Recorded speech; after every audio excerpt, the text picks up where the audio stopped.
Hello, everyone. I'm Martin McCain. And my name's Artina McCain. And we are the McCain Duo, and we are extremely excited to host our great friend, Lecolion Washington. He is a dynamic bassoonist and also executive director for the Community Music Center of Boston, and also a founder of the PRIZM Ensemble in Memphis, Tennessee. And we know you're going to enjoy this. He drops nuggets, y'all. Yes, he does. Enjoy.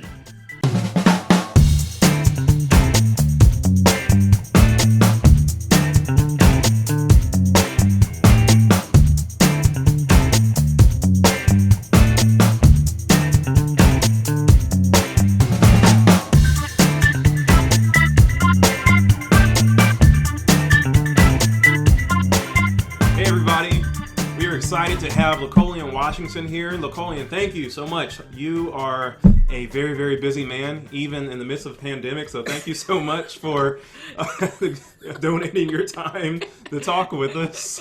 How's everything going? Things are, and I'm glad to do it. Of course, I know and respect you both. So when you make a call, I'm gonna answer it. So no, I'm absolutely glad to do it.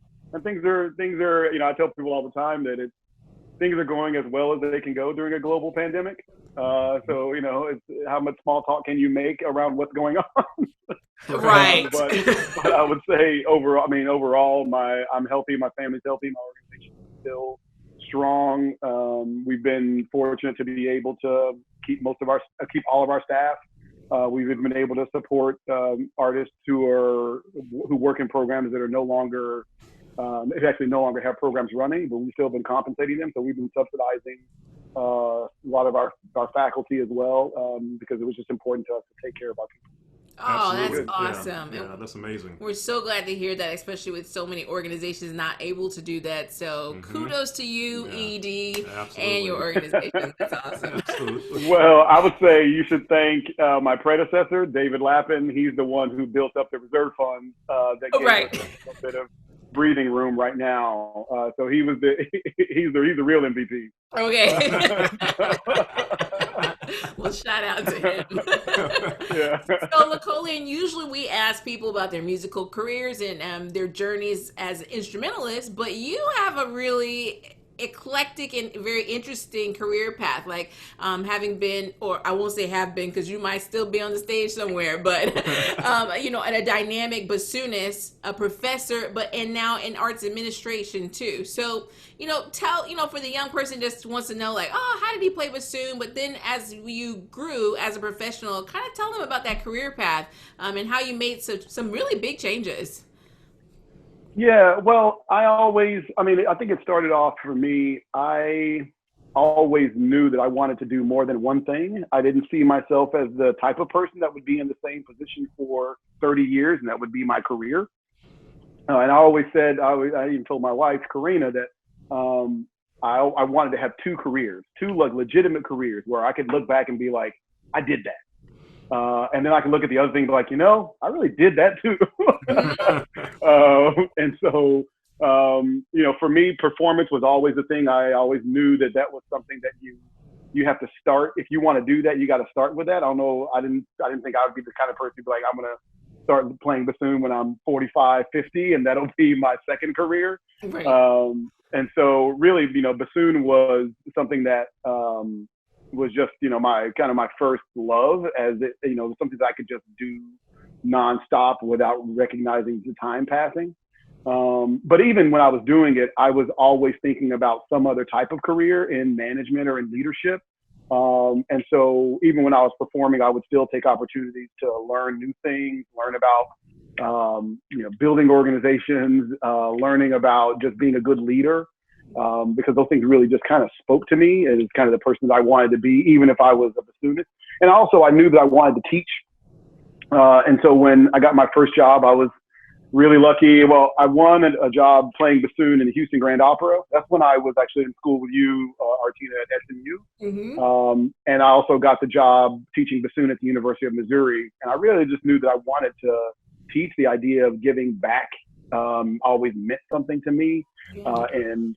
So that the idea of ending up as a college professor always was something I just wanted to do. And so when I had these two jobs, orchestra playing, college professor, I was like, well, I really want to end with the college position. So I was like, why not just start with that? So here I'm a 26-year-old kid who's a college professor, not knowing I'm younger than most of the students that were at the school at the time. But that was so that was interesting. But then everything else has just really been a product of me just trying to see opportunities and then take them. And so everything was, and it was actually a quote that I read when I was in high school that said, "There are no missed opportunities. Someone else will get the ones that you missed."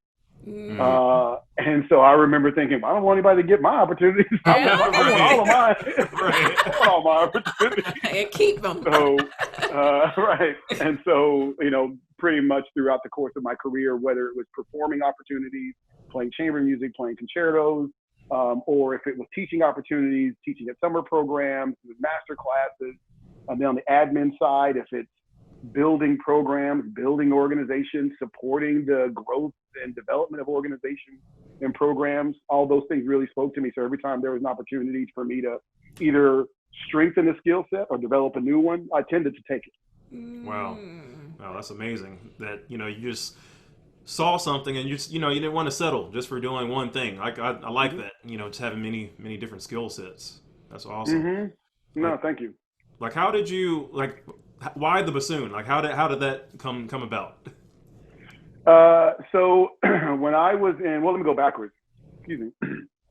My older sister, Sandra was a clarinetist. She played clarinet in her middle school, her junior high school band. And she was really good. She would, get ones at solo ensemble. And she was my older sister. So I was like, oh, I guess when you get into junior high school, I guess you're supposed to be in band. So that's what my sister did. So I guess that's what I'm going to do too.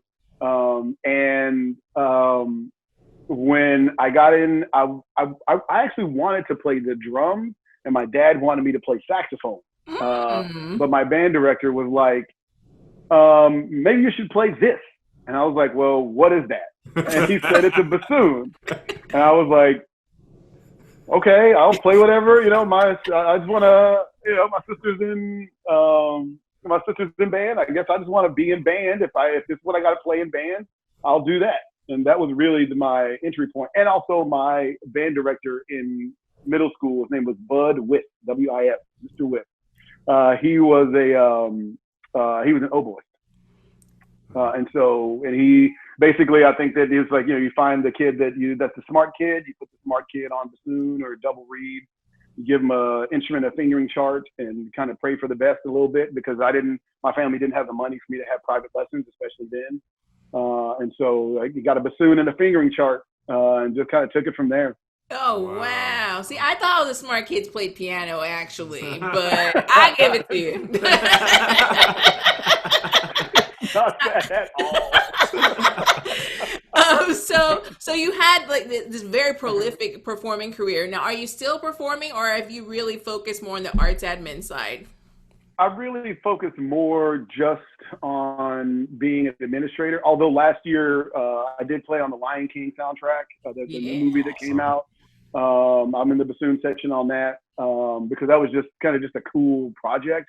And if I was gonna, come out of retirement, I guess that would be the thing I'd come out of retirement for. Absolutely. Okay, Michael Jordan. Yeah, right. Wearing 45. Wearing I'm wearing 23, wearing 45. I'm gonna come out. But I still play a little bit, but now it's, I'll play for fundraisers for my organization right now. I'll do that. I will, really just kind of play for fun. So if it's a piece that I've played before, one of my mentees is, he just graduated from New England Conservatory. And he asked me to play on his senior recital. We played the Poulenc Trio. He's an oboist, so we played the Poulenc Trio on his recital. But I did that because, it's a piece I've played before. I don't have to develop any new skills, and so I did that. I did that for him. But again, things like that I'll still do. But if someone is wanting me to, learn the Jolivet Bassoon Concerto, which is a big, hard, challenging piece for us, that's, my days of doing that are over. Oh, gotcha. Okay. That's done. That's done. Actually, those days never started. but my days of doing things comparable to that are over. Oh, I see. Wow. So tell them, you're actually one of the few arts administrators that we've interviewed. Tell somebody who's a performer, maybe a young professional who thinks, I really want to do big things. I want to be in a leadership role. Like, what was that process like? Or like, how did they end up being an ED? Because that's not something we really talk about in school at all, really, or options. Well, yeah, and I think that I would think that the first thing to think about is what is your temperament, right? If you are a kind of person who wants to just show up to the rehearsal, have your music on your stand, right, and play, sound amazing, pack up your instrument and go home, administration is probably not for you, because it is a space in which you're thinking about a 360-degree perspective on what's happening. And knowing those things well enough to know like what's difficult and what's easy. And there are some things that on the artist, having been an artist, there's some things on the artist side that look really easy that on the administrative side is really, really difficult. But I've just like I remember being an artist, just like walked in and all these things are there. And you just go out there and, someone motions to you when it's your time. But people have spent hours and countless hours trying to figure all that flow out and figuring out a rhythm that supports your ability to be a good artist or great artist, right? And like they thought, it's like, okay, we don't want the artist to have to deal with this, so we're going to do this for them. We're going to do this for them. Well, like all these things that are happening. And if that is something that interests you, then maybe arts administration is a space for you. But if you're just like, I just want to be in charge of something, right. Arts administration, that's not the space, because the truth is I'm not in charge of much. There are some things, decisions that I make, but also report to a board. So I still have oversight as much as anybody. And so the idea is like, I want to be the one just like making the decision. That's not what administration is. But if you really like love the idea of the process and what happens behind the scenes, and maybe watching amazing things happen that no one will know that you played any role in, because as the chief executive, more often than not, the staff gets the rewards for a lot of those things.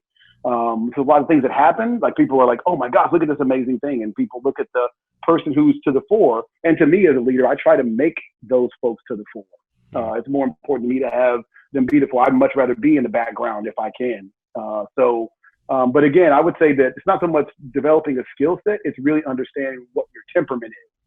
Because the management and leadership requires a certain type of temperament. And it's not a temperament that's super common for performing artists in particular. Because performing artists, we're taught to like ignore everything, focus on what you're doing. Right. Like not ignore everything, just focus on what you're doing. These things don't even play a role in what you're doing. My job is to do this thing really well. Whereas in a leadership perspective, what that does, if you're that way, you have a zillion blind spots and you have trained yourself to have them. And so artists, we have to learn how to remove our blind spots because our craft has created them purposefully for survival in the craft, right? We've developed all these blind spots. So it's that temperament is absolutely right for artistic production, but maybe not as right for the administrative side. Could you tell us what is the day-to-day operation for executive director? It's a lot of meetings. It's a lot of meetings, and for me, I would say that the meetings, the beauty of it is that it's super broad. And so the reason I hesitated was because there is no typical day. The typical day is filled with meetings, and you have a combination of dealing with things that are extremely time sensitive in this moment, like, the water heater burst. And so we got to figure that out because people are going to be here sick, right? Like, we have those sorts of things. Then on my side, there's probably a little bit of, with my team, just making sure that everyone is doing things in a way in which we're all aligned. And so it requires us to gather to ensure alignment. On the other side, it's then me thinking about the overall future vision of the place. Like where is it going and how are we going to get there? And how do I, as the leader, if let's say we're going through a place that's got a lot of grass and weeds, how do I mow things down so that the rest of the organization has a clear path to whatever our destination is. So my job in many ways is to see what role I can play in removing the barriers towards our vision, seeing the barriers first, but then also removing them. And whatever that looks like. Sometimes it's just mowing the grass down. Sometimes it's like, actually, we're going to have to go around this one to get there. So our timeline is shifting. If we were just going straight, we'd get there at this point. But now we've got to go around, for example, a global pandemic. Right. So for an example, like we had you have a plan, you have a trajectory. This thing happens, and now you've got to say, okay, well, we're not just going to be able to power through. We're going to have to go around this a little bit, and that's going to change the timeline. It's not going to change the destination, but it's going to change the path to the destination and the timeline. That's huge. Yeah. I mean, most people don't have to navigate a global pandemic, so let's say a global pandemic. That really resonates. The whole mowing the grass, being from Texas and living in Memphis, there's lots of weeds, so I got that. Right. That's right. Yeah, you're just trying to clear a path, and I tell my team that all the time, is that, and also I tell them to tell me what they're thinking about. What are the things that you want to happen? Let me figure out, there's going to be some barriers to you, and you have to focus on doing what we need today. You focus on our constituency. I will focus on trying to mow the grass down so that when you're ready to make that next step, it's clear. That's my job. But your job is to make sure that we're doing dope work 100% of the time. That's your job, and that your dope work is leading us toward our vision. Yeah. That's the job of the people. The majority of my team, that's the job. But my job is to make sure, again, how do I make sure that when they make that next step, it's a clean step. Yeah. It's a clean step for them, or as clean a step as one can make it. Right. How do I support everyone in that? So that's a big part of my job. I can tell he's an awesome ED. Oh yeah. Well, one, absolutely. he just said your dope work. I mean, I'm not even on the staff, and I feel like rewarded. So Lecolion, obviously a lot of artists are being forced maybe into different roles at this time. And a lot of artists, even when they weren't forced, were realizing there weren't performance opportunities and they start stuff. And we know that you started PRIZM Ensemble and that inevitably had a huge trajectory as where you are now. What can you say to somebody who's like, wow, I just lost all of my gigs and I need to start something? What did that look like for you, or what advice do you have for somebody that wants or has to start something now? Well, there's a lot of perspectives on that. That's an interesting question for sure.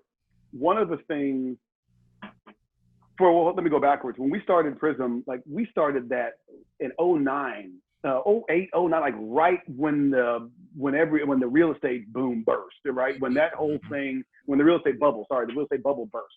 It was right in the middle of that. And people told me that we were crazy to start something right then. I wish I could remember who told me this. I don't remember who told me this. Oh, don't put Everyone was telling me it was crazy, but I was essentially looking for an enabler. And the enabler, who I don't remember who it was, but that person came to me and they were like, and I was like, this is the worst time to start something. This person was like, no, that's the best time to start something. This is a good time to start something because everyone is hunkering down. If you can start something and keep it and make it new and innovative, when things turn and people start looking around for what's the new and innovative thing, you will already have it. You won't be starting something new when the market has turned.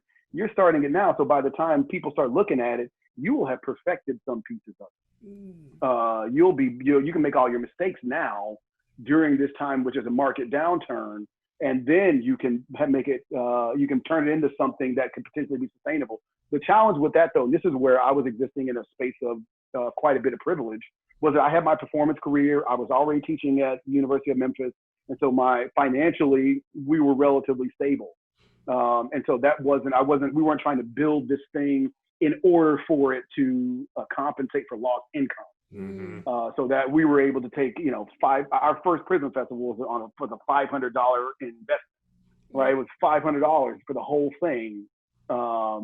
We were all proud of ourselves that we had invested $500 in this nonprofit, right? I mean, I left, it was over $300,000, right? but it was just still not huge. But for Memphis, that's a nonprofit that has some legs. You know, in a market like Memphis. So, you know, I would say if you're trying to compensate for income, starting something probably isn't the best. But if you are doing some long-term planning, it is a good time because the market is definitely going to turn around. It's doing it already. I mean, it's not getting to 29,000, but the market is turning around some. And so then people are starting to emerge. People are going to be looking for things. But what I would discourage anyone from doing, though, was I would discourage anyone from rewrapping the same present. So if you're going to start another chamber music series, or if you're going to start another, you know, orchestra summer camp, you know, or another band camp, nah, bro. Like that's not going to be the thing that I think people are going to be looking for when they re-emerge. But if you're thinking about what's happening, what are the dynamics of the market right now, how is it going to be very different, and you're creating something that is going to appeal to that group of people, that's going to be something. That's something that has potential. But if your definition of starting something is, I'm going to start a chamber music series, I'm going to start a chamber group, I'm going to start a summer camp or whatever, like I don't know if the market is going to support more saturation in those areas. Like I just don't see it, and I don't see any market doing that. And so if that's the thing you're trying to create, I would say check your market and see how are the things faring that already do that. Yeah. Right. Right. If you want to start a chamber music series and you got 2 fledgling chamber music series in your town, why does it need a third one? That town doesn't need yours unless, of course, yours is extremely different and very different than the other one. That's what, because PRIZM, we had a chamber music series during the year for 1 or 2 years. And then we were like, ours is like everybody else's. We can't think of a way currently to innovate that. Let's just stop doing it. So we failed fast and we're like, what we can do is we can have a festival and we can have a series that's part of that. And we have a ready-made audience because we have students, we have our faculty there, we're bringing people from all over the world. Like that makes sense. Having 4 concerts a year scattered throughout the year for us, didn't work for us. It worked for other organizations and they still do that, but it just didn't work for us. And so I would say that if anybody wanted to start something, give it a go, but be willing to fail fast. Yeah. And that is the big thing. And I think if I could say anything to people who start something, it's fail fast. If you got something you've been hustling on for 10 years and it's the same as it was 10 years ago, the market has spoken. Yep. Right? Yeah. And for the record, the market was speaking year 2. Yeah. Right? Year 2. You got it to 10. Yeah, the market was speaking year 2. You might as well start. You should have listened then, but at least listen year 10. Right. Right? Like the market it's speaking to you. Yeah. And if you can just listen to it, and not be so mired in what you want, because we are a niche group. What I want is to listen to bassoon music all day. Now, I wouldn't build an organization where that's all it did. Right? Because that's what I like. I will just do that with me. If I was going to build an organization, it'd be one that was around music of all kinds. Right. Yeah. Right? I wouldn't build an organization that's just bassoon music. It makes me super happy, right? But there's no market for it. And so if you're building something for which there's no market or a very small niche market, then, to quote DJ Khaled, congratulations, you played yourself. I love it. Wow. I love it. To tell the people that don't know who DJ Khaled is, who is he? Oh, okay. So some of the people were like, who is that? DJ Khaled is he's a music producer and a very, very good one. He's done a lot of things for a lot of artists. There's that song, All I Do Is Win. All I do is win, no matter what. Yeah, that's DJ Khaled. Yeah, okay. Man, Sorry, drop thank it. you. Thanks for, Yeah, yeah. I'm sorry, I just, know your audience. Thank you. We got a wide range of people. I mean, Yeah, we that's knew. true. But yeah. So, Yeah. Lecolion, you do so many things. Now, what do you do for enjoyment? I mean, you are such a hardworking man, but come on, you must do something for You're on pleasure. mini boards and keynote speaker Yeah. for all this stuff. Like, what do you do outside of the business? Yeah. Well, well, there's two things actually. Me and my wife have started taking up jigsaw puzzles, and we love it. It's just they're super fun, and so we'll do those on weekends. That's a weekend project for us. And throughout this period of time, because our kids are not at school, so they're not going to PE and things like that. I started running with my sons now, so we get up in the morning and we go running. I really like to do that now. I did that years ago, and I picked it up again, and it's really it's 10 times more fun now because like my family goes, and so I'll run a lot more now than I was when I was running on my own, because one boy will want to go, and then the other boy will want to go, and then we'll want to go as everyone, and then I want to go by myself. I end up running a little bit more.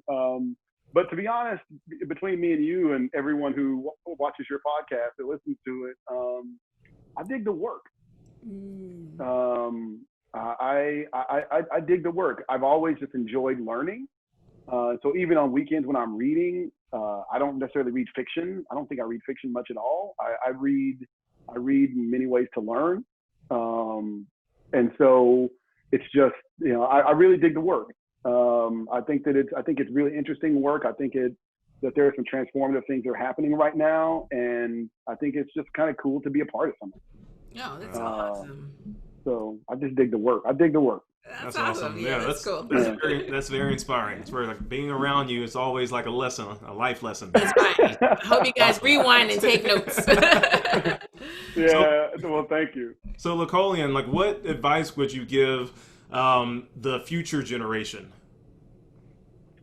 I probably have two bits of advice.